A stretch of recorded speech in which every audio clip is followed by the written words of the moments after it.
Hey guys welcome back.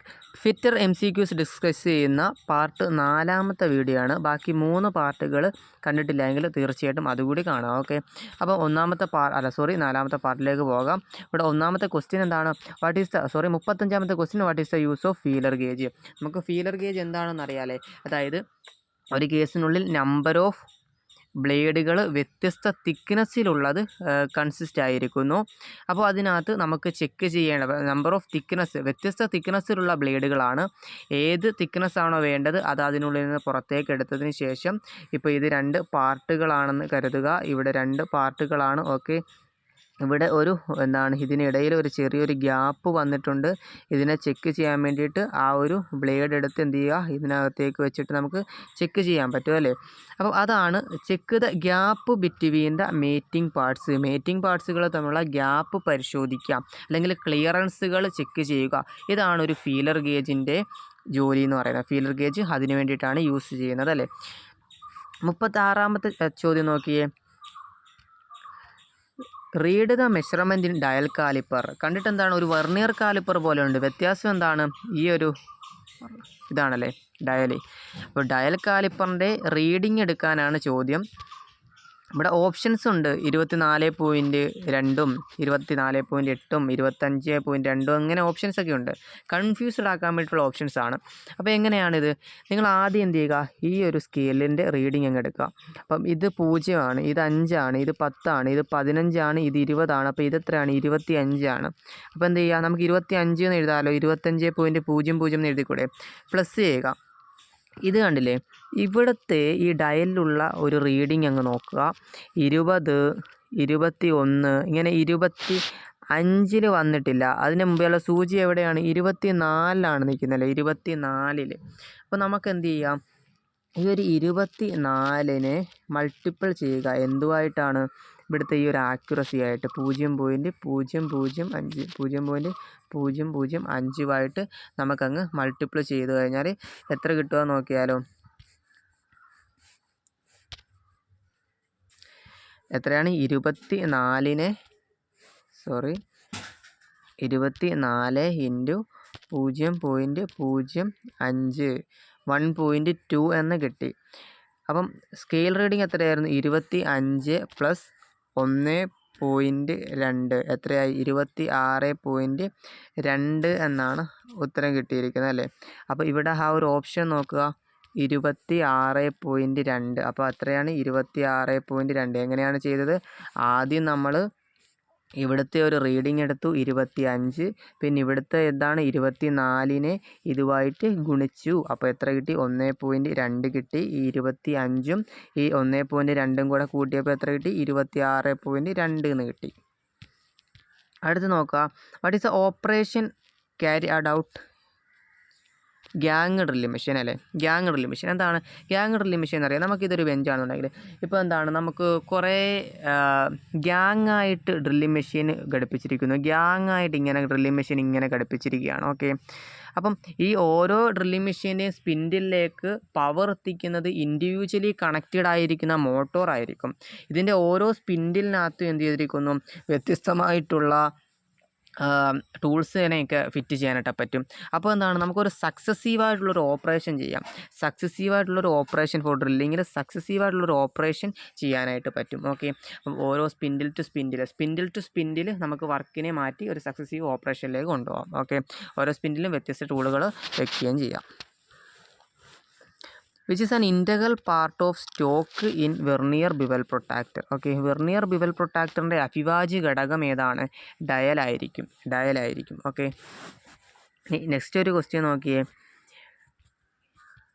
Name the part marked X in the file. നമ്മൾ കഴിഞ്ഞൊരു വീഡിയോയിൽ കൂടി കണ്ടിട്ടുള്ളതേ ഉള്ളൂ ഈ ഫയലുമായി ബന്ധപ്പെട്ട ക്വസ്റ്റ്യൻ അല്ലേ? അപ്പം ഫയലിൻ്റെ ഹീൽ എന്ന് പറയുന്ന പോർഷൻ എന്താണ്? ഈ ടീത്ത് ഫോം ചെയ്തിട്ടില്ല ഒരു പോർഷനാണ്. ഇതല്ല, ടീത്ത് ഫോം ചെയ്തിട്ടില്ലാത്ത ഈ ഒരു ഭാഗമാണ് ഹീൽ എന്ന് പറയുന്നത്. ഓക്കെ, അപ്പോൾ ഹീൽ കഴിഞ്ഞു. എഡ്ജ് എന്താണ്? എഡ്ജ് എന്ന് പറയുന്നത് ഈ എഡ്ജിലുള്ള ഭാഗം. സിമ്പിൾ അല്ലേ? എഡ്ജിലുള്ള ഭാഗമാണ്. അതിൻ്റെ ഒരു പ്രത്യേകത എന്ന് പറയുന്നത് തിന്നായിട്ടുള്ളൊരു പോർഷൻ ആയിരിക്കും. അതുപോലെ തന്നെ അവിടെ സിംഗിൾ പാൽറ്റിക്സ് ആണ് ഫോം ചെയ്തിട്ടുണ്ടായിരിക്കും. ഓക്കെ, അപ്പോൾ എഡ്ജിങ് കഴിഞ്ഞല്ലേ? ഇനി ഫെറൂൾ എന്താണ്? ഇതാണ് ഫെറോൾ എക്സ് എന്ന് മാർക്ക് ചെയ്തിരിക്കുന്നത്. ഇതിൻ്റെ ഒരു എക്സ്പ്ലനേഷന് കൂടി ഒന്ന് ഓർത്ത് വെച്ചു. അതായത് ഒരു മെറ്റാലിക് റിംഗ് ആണ്, കണ്ടാൽ തന്നെ അറിയാം ഒരു മെറ്റാലിക് റിംഗ് ആണെന്ന്. അതുപോലെ തന്നെ അതൊരു വുഡൻ ഹാൻഡിലെ ഫ്രണ്ടിലാണ് ഇത് വെച്ചിരിക്കുന്നത്, അത് നമുക്ക് കണ്ടാൽ മനസ്സിലാവും. അപ്പോൾ ഇതിൻ്റെ പർപ്പസ് എന്താണ്? ഈ ഒരു മെറ്റാലിക് ഈ ഒരു മെറ്റാലിക് ആയിട്ടുള്ള വുഡൻ ഹാൻഡിലിനെ എന്താണ് ഡാമേജ് ആകുന്നതിൽ നിന്ന്, സ്ക്രാച്ച് ആകുന്നതിൽ നിന്നൊക്കെ പ്രൊട്ടക്റ്റ് ചെയ്യാൻ വേണ്ടിയിട്ടാണ് ഈ ഒരു മെറ്റാലിക് റിംഗ് ആയിട്ടുള്ള ഫെറോൾ എക്സ് എന്ന് മാർക്ക് ചെയ്തിരിക്കുന്ന ഫെറോൾ യൂസ് ചെയ്യുന്നത്. ഓക്കെ, പിന്നെന്താണ് ഷോൾഡർ കണ്ടില്ലേ, ഷോൾഡർ അതുകൂടി നോക്കാം. അതായത് ഇതാണ് ബോഡി അല്ലേ, അപ്പോൾ ഇതെന്താണ് ടാങ് എന്ന് പറയുന്ന പോർഷനാണല്ലേ. ഈ ഫെറോൾ അത് നിങ്ങൾ ആലോചിച്ച് നോക്കുക, ഫയൽ ഇതേ ഇങ്ങനെ പോയിട്ടുണ്ട്. ഈ ഒരു രീതിയിൽ ഇവിടെ കർവേച്ചർ കൊടുത്തിട്ടില്ല എന്നുണ്ടെങ്കിൽ എങ്ങനെ ഉണ്ടാവും? നേരെ അങ്ങ് പോവല്ലേ.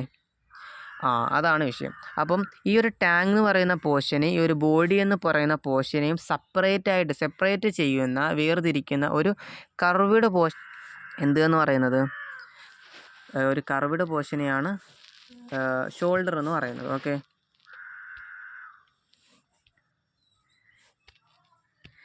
Next question, which file is used to make the job close to the finishing size? ഏത് ഫയലാണ് ഒരു വർക്കിനെ ക്ലോസിങ് സൈസിലേക്ക് എത്തിക്കുന്നത് എന്നുള്ളതാണ് ചോദ്യം. ക്ലോസിങ് സൈസിലേക്ക് എത്തിക്കുന്നത് ഏത് ഫയലാണെന്നുള്ളത് ചോദ്യം. അപ്പോൾ ഇവിടെ സിംഗിൾ കട്ട് ഫയലുണ്ട്, കർവ്ഡ് കട്ട് ഫയലുണ്ട്, ഡബിൾ കട്ട് ഫയൽ. ഇതെല്ലാം കട്ടിൻ്റെ അടിസ്ഥാനത്തിലുള്ള സ്പെസിഫിക്കേഷനാണ്, ഗ്രേഡിൻ്റെ അടിസ്ഥാനത്തിലുള്ള സ്പെസിഫിക്കേഷനാണ് സെക്കൻഡ് കട്ട് ഫയൽ. അതും ഒരു ചോദ്യമാണ്. അപ്പോൾ സെക്കൻഡ് കട്ട് ഫയലാണ് ഒരു വർക്ക് പീസിനെ ക്ലോസ് ടു ദ സൈസിലേക്ക്. അതായത് ഇതൊരു വർക്ക് പീസ് ആണെന്ന് കരുതുക. ഈ ഒരു വർക്ക് പീസിൻ്റെ ഇപ്പോഴുള്ള ആക്യുറസി ഡയമെൻഷൻ എന്ന് പറയുന്നത് 5 മില്ലിമീറ്റർ ആണെന്ന് കരുതുക. ഈ ഒരു വർക്കിനെ എനിക്ക് ഒരു 4.2 എത്തിക്കണം. അപ്പോൾ എന്ത് ചെയ്യാം, 5 മില്ലിമീറ്റർ ഉള്ള ഒരു വർക്ക് പീസിനെ ആദ്യം ഗ്രേഡിൻ്റെ അടിസ്ഥാനമുള്ള സ്പെസിഫിക്കേഷൻ പറയാം. Rough file, bastard file, second cut file, smooth file, dead smooth file, ഇങ്ങനെയായിരിക്കും ആ ഒരു സ്പെസിഫിക്കേഷൻ എന്ന് പറയുന്നത്. അപ്പോൾ റഫ് ഫയൽ എന്ന് പറയുന്നത് റാപ്പിഡായിട്ട് ലാർജർ ക്വാണ്ടിറ്റി ഓഫ് മെറ്റൽസിനെ റിമൂവ് ചെയ്യും. ബാസ്റ്റാർഡ് ഫയലാണെങ്കിൽ മെറ്റീരിയലിൽ നിന്ന് ഹെവി റിഡക്ഷൻ ഉണ്ടാക്കും. സെക്കൻഡ് കട്ട് ഫയലാണെന്നുണ്ടെങ്കിൽ ആ ഒരു ജോബിനെ ക്ലോസ് ലിമിറ്റിലേക്ക് എത്തിക്കും. സ്മൂത്ത് ഫയലാണെന്നുണ്ടെങ്കിൽ അത് സ്മാൾ ക്വാണ്ടിറ്റി മെറ്റൽസിനെ റിമൂവ് ചെയ്യുകയും ഹൈ ഫിനിഷ് നൽകുകയും ചെയ്യും. ഡെഡ് സ്മൂത്ത് ഫയൽ ആകുമ്പോഴത്തേക്കിനും അത് വളരെ ആക്യുറേറ്റ് ആയിട്ട് ആ ഒരു സൈസിലേക്ക് എത്തിക്കുന്നു, വളരെ ആക്യുറസിയിൽ ആ ഒരു സൈസിലേക്ക് എത്തിക്കുന്നു. അതായത് ഇതൊരു വർക്ക് പീസ് ആണെന്നുണ്ടെങ്കിൽ ഇതിൽ വളരെ കൂടുതൽ മെറ്റീരിയൽസിനെ റിമൂവ് ചെയ്യണമെന്നെങ്കിൽ നമുക്ക് റഫ് ഫയൽ ഉപയോഗിക്കാം. പിന്നെ ഹെവി റിഡക്ഷൻ ആവശ്യമാണെന്നുണ്ടെങ്കിൽ പിന്നെ നമുക്ക് കോമൺലി യൂസ് ചെയ്യുന്നൊരു ഫയലാണ് ബാസ്റ്റാർഡ് ഫയൽ. അപ്പോൾ ഇത് നമ്മൾ പറഞ്ഞു, ഇതൊരു 5 മില്ലിമീറ്ററുള്ള മെറ്റലാണ്, ഇതിനെ 3 മില്ലിമീറ്ററിലേക്കൊക്കെ എത്തിക്കണം, അല്ലെങ്കിൽ 2 മില്ലിമീറ്ററിൽ എത്തിക്കണം. അപ്പോൾ നമുക്ക് എന്ത് ചെയ്യാൻ പറ്റും? ഇതൊരു 10 മില്ലിമീറ്ററുള്ള മെറ്റലാണ്, അപ്പോൾ ഇതിന് 5 മില്ലിമീറ്ററിൽ എത്തിക്കണം. നമുക്ക് എന്താണ് ബാസ്റ്റാർഡ് ഫയൽ യൂസ് ചെയ്യാം, അല്ലേ, ബാസ്റ്റാർഡ് ഫയൽ യൂസ് ചെയ്യാം. എന്നാൽ ഈ ഒരു മെറ്റീരിയലിനെ 5 മില്ലിമീറ്ററിൽ നിന്ന് 4ലേക്ക് എത്തിച്ചാൽ മതി. 4 ആക്കേണ്ടത്. ഒരു 4.2 മില്ലിമീറ്ററിലേക്ക് എത്തിക്കാൻ വേണ്ടിയിട്ട് സെക്കൻഡ് കട്ട് ഫയൽ യൂസ് ചെയ്യാം, അതായത് ക്ലോസ് സൈസിലേക്ക് എത്തിക്കാം. എന്നാൽ കാരണം 4 ആക്കിയതുമില്ല, എന്നാൽ ക്ലോസ് സൈസാണ്, 4.2 ആക്കി. എന്നാൽ പിന്നെ സ്മൂത്ത് ഫയലും ഡെഡ് സ്മൂത്ത് ഫയലും ഉപയോഗിച്ചുകൊണ്ട് അതിനെ വളരെ ആക്യുറേറ്റിലേക്ക് എത്തിക്കാം, അല്ലേ. അടുത്തത്, which file is the parallel edge through out the length എന്നാണ്. അതായത് ഏത് ഫയലിനാണ് അതിൻ്റെ ലെങ്തിലുടനീളം പാരലായിട്ട് പോകുന്നത്, ടാപ്പിയർ ഒന്നും ഉണ്ടായിരിക്കത്തില്ല. അതെന്ന് പറയുന്നത് ഏത് ഫയലായിരിക്കും? ഹാൻഡ് ഫയലായിരിക്കും, അഥവാ സേഫ് എഡ്ജ് ഫയൽ എന്നാണ് അതിനറിയപ്പെടുന്നത്. What is the materials manufacture bench vise നിർമ്മിക്കുന്നത് ഏത് മെറ്റീരിയൽ ഉപയോഗിച്ചാണെന്നുള്ളതാണ്. കാസ്റ്റ് അയണോ അല്ലെങ്കിൽ കാസ്റ്റ് സ്റ്റീലോ ഉപയോഗിച്ചായിരിക്കും ബെഞ്ച് വേസിനെ നിർമ്മിക്കുന്നത്. ഓക്കെ, അപ്പോൾ അടുത്തൊരു വീഡിയോ ആയിട്ട് ഇനി നാളെ കാണാം. നാളത്തെ പാർട്ട് എന്ന് പറയുന്ന 5ാമത്തെ പാർട്ട് വീഡിയോ ആണ്. ഇതുവരെയുള്ള പാർട്ടുകൾ കാണാത്തവർ തീർച്ചയായിട്ടും കാണാം.